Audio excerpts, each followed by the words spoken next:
Hello students, good morning. इस video के ज़रिए हम सीखेंगे सब्जेक्ट वर्ब अग्रीमेंट। हम लोग 10 क्वेश्चंस ले रहे हैं और इसको बड़े फोकस्ड होकर समझते हैं और बाद के सवाल और भी ज़्यादा इंटरेस्टिंग हैं। आओ ध्यान से देखते हैं और समझते हैं इसे। किसी भी कॉम्पिटिटिव एग्जामिनेशन के लिए important question number first, this sort of man dash crafted this piece. अगर हम सब्जेक्ट वर्ब अग्रीमेंट के सारे नियमों को ध्यान में रखते हुए देखें तो यहाँ लिखा है दिस सॉर्ट। सॉर्ट मतलब होता है काइंड, प्रकार। इस प्रकार के लोगों ने इसे तैयार किया है, क्राफ्ट किया है। और यहाँ है preposition of. After that we have a plural noun man. तो यहाँ पर वर्ब जब भी आएगा वो फर्स्ट नाउन के मुताबिक आएगा। फर्स्ट नाउन है हमारा सिंगुलर सॉर्ट, इसलिए यहाँ पर हैज़ होगा। ध्यान रहे ये शॉर्ट नहीं है, ये सॉर्ट है। सॉर्ट मतलब kind. This sort of man has crafted this piece. Man को देखकर हैव नहीं लगाएंगे। ऐसा नहीं कि जिस नाउन के बाद ब्लैंक हो उसी नाउन के मुताबिक वर्ब लगता है, ऐसी बात नहीं है। बल्कि यहाँ पर दिस सॉर्ट ये हमारा मेन सब्जेक्ट के तौर पर काम करेगा। Next is we each dash in this programme. हम लोग इस प्रोग्राम में पार्टिसिपेट करेंगे। We have two options, participate and participates. तो ईच को देखकर ज़रा भी ना घबराएं। ऐसे तो ईच के बाद सिंगुलर वर्ब लगता है, लेकिन हमारा मेन सब्जेक्ट क्या वी है। ईच को आप ध्यान में रखें ही ना रखें, ऐसा समझ लें आप। ईच फिर आया क्यों है, तो वी पर एम्फोसिस डालने के लिए, जोर डालने के लिए आया है। इसलिए बोलने की स्टाइल इसकी क्या हो जाएगी स्पोकन इंग्लिश के तौर पर, वी ईच। ऐसे ईच से हम लोग एम्फोसिस डालेंगे चीज़ों पर। लेकिन यहाँ पर वी ही हमारा प्लूरल सब्जेक्ट है, ऐसा ही सोचना है। They each, you each, we each, right. So we each participate. Participate यहाँ क्या है, V1 है यानी प्लूरल है। वी प्लूरल तो इसलिए हमारा वर्ब भी प्लूरल, इसलिए पार्टिसिपेट करेक्ट है।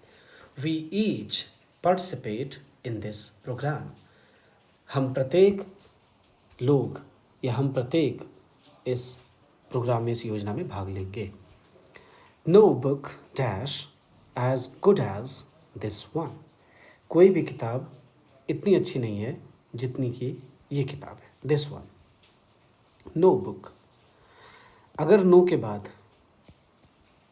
के बाद देख लें आप, प्लूरल और सिंगुलर दोनों ही इस्तेमाल हो सकते हैं, राइट। अक्सर हम सिंगुलर का इस्तेमाल देखते हैं। तो नो बुक लिखा है, बुक सिंगुलर है, इसलिए यहाँ क्या होगा, सिंगुलर इज होगा। No book is as good as this one. Question number fourth, no books dash as new as these ones. No books are. क्यों भाई, तो नो के बाद हमारा सब्जेक्ट प्लूरल में लिखा है बुक्स। सब्जेक्ट प्लूरल तो वर्ब भी plural. And this is the principle of the chapter subject verb agreement. इस चैप्टर का, इस टॉपिक का यही बुनियाद है, ठीक है, यही सिद्धांत है। अगर सब्जेक्ट प्लूरल तो वर्ब प्लूरल, अगर सब्जेक्ट सिंगुलर तो वर्ब सिंगुलर। बस हमें ये समझना होता है कि सब्जेक्ट सिंगुलर या प्लूरल है कैसे। इसी के लिए हमें नाउन, प्रोनाउन, वर्ब सारे पढ़ने होते हैं। आइए नेक्स्ट क्वेश्चन देखते हैं। द टीचर और the students dash purchased all these books. या तो शिक्षक ने या तो विद्यार्थियों ने इन सभी किताबों को खरीदी है। मैंने बताया था कि और या नॉर के बाद जो भी सब्जेक्ट रहे उसके मुताबिक वर्ब लिखते हैं। यहाँ पर और है, और के बाद द स्टूडेंट्स लिखा हुआ है और द स्टूडेंट्स प्लूरल है, इसलिए प्लूरल सब्जेक्ट के साथ प्लूरल वर्ब, तो क्या होगा, हैव होगा। टीचर के मुताबिक यहाँ पर हम हैज़ नहीं लगाएंगे। Next, one of these women dash this address. अब हमने लिखा है यहाँ पर वन ऑफ दीज वुमेन, इन औरतों में से एक औरत जानती है इस एड्रेस को, इस पता को। तो कौन जानती है, औरतें बहुत सारी हैं, लेकिन इसमें से कोई एक ही औरत जानती है उस पते को। तो हमारा मेन सब्जेक्ट क्या हो गया, वन हो गया। इसलिए यहाँ पर हम वर्ब जो लगाएंगे वो वन के अनुसार लगाएंगे। तो क्या हो जाएगा, नोज़।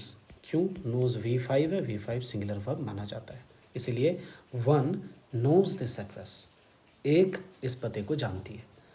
कौन एक? तो इन औरतों में से एक औरत इस पते को जानती है। One of these women knows this address. These women को देखकर हम वर्ब नहीं सोचेंगे, ये गलत अप्रोच होगा।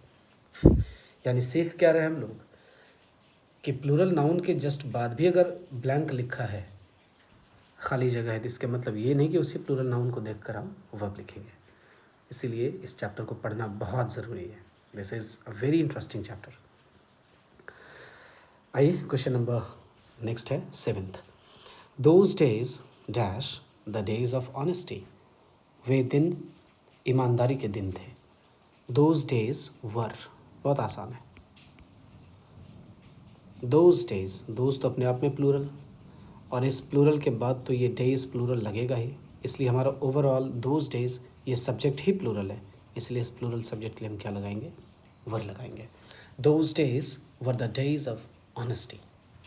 Next, none of the flowers dash fresh. None of the flowers dash fresh.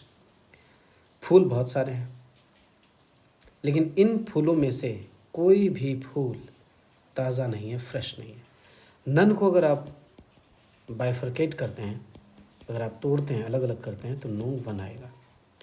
तो आसानी से हम समझ सकते हैं कि हाँ वन की बात हो रही है, और नो वन जब मिलता है तो नन बन जाता है। इसलिए no one of the flowers, इन फूलों में से कोई भी एक फूल, कोई भी एक फूल ताज़ा नहीं है। तो एक फूल ताज़ा नहीं है मतलब इज़, इसलिए none of the flowers is fresh. Each of the umbrellas dash 250 rupees. हमारे पास अम्ब्रेलाज बहुत हैं। यहाँ प्रेपोजिशन है, जैसे यहाँ भी प्रेपोजिशन था क्वेश्चन नंबर 8 में। तो अम्ब्रेलाज तो बहुत हैं, लेकिन उनमें से प्रत्येक अम्ब्रेला की बात हो रही है, प्रत्येक छाता की बात हो रही है। बारिश का समय हो गया है, अभी बारिश का मौसम चल रहा है, तो ऐसे क्वेश्चंस हम बड़े इंटरेस्टिंगली समझ सकते हैं। तो बारिश के मौसम में हम छाते का इस्तेमाल करते हैं, जैसा कि इन दिनों चल रहा है। तो यहाँ पर प्रत्येक छाते की बात है। मान लेते हैं बहुत सारे छाते रखे हुए हैं, लेकिन उन छातों में से एक छाते की बात है कि प्रत्येक की कीमत कितनी है भाई? तो 250 रुपये है। प्रत्येक की कीमत 250 है, मतलब कॉस्ट्स V5 सिंगुलर वर्ब माना जाता है। तो हमारा ईच जो सब्जेक्ट है ये सिंगुलर है, इसीलिए इसके साथ वर्ब भी सिंगुलर आएगा, जो कि कॉस्ट्स होगा, क्योंकि ये V5 है, सिंगुलर है। Each of the umbrellas costs 250 rupees.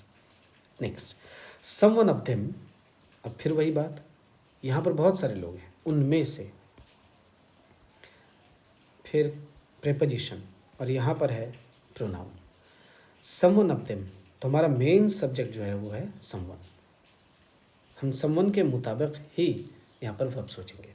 Someone of them was blowing on his soup to cool it off. बहुत ही अच्छा सवाल है। इसका अर्थ है कि उनमें से कोई एक, समवन, वो अपने सूप को हवा कर रहा है उसे ठंडा करने के लिए। Someone of them was blowing on his soup to cool it off. अब देखिए, cool it off, cool off, ये एक फ्रेज़ हो गया। ब्लो ऑन, ये भी एक फ्रेज़ हो गया। ब्लो ऑन मतलब हवा करना, कूल इट ऑफ यानी कूल ऑफ करना मतलब किसी चीज़ को ठंडाना। तो आज का यही हमारा सेशन था। मुझे बहुत ही अंदाज़ा है कि आपने इसे बहुत एंजॉय किया होगा, आपको अच्छा लगा होगा। अगर आपको अच्छा लगता है तो हमारे चैनल से आप जुड़े रहें, and please subscribe to this channel for good things. Thank you so much. Take care, bye bye. जय हिंद, जय भारत।